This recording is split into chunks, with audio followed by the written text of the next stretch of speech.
The wildfires tearing through France and Spain have turned deadly, with the first fatality recorded in the blazes, which have now been raging for days.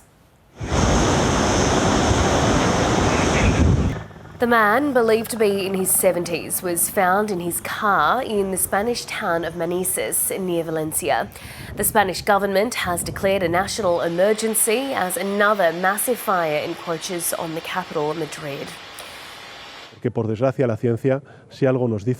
should work on a state agreement against the climate emergency because science is telling us the temperatures are going to get more intense, are going to get worse, and are going to have a greater impact on our lives. More than 250,000 people have been displaced across both Spain and France as hot and windy conditions continue to hamper efforts to contain the fires. The majority of the evacuations have taken place in France, where around 200,000 people have been forced from their homes in the southwest. This morning, I woke up. I was in the toilet. I was going back to bed. I turned my phone on in case.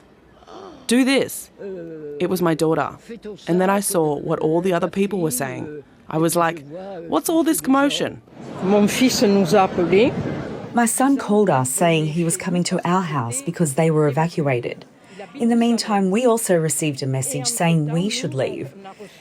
We're never happy to leave our home. We felt bad, like most people. It's very hard. BBC News reporter Tara Miwawala has been speaking to evacuees on the ground.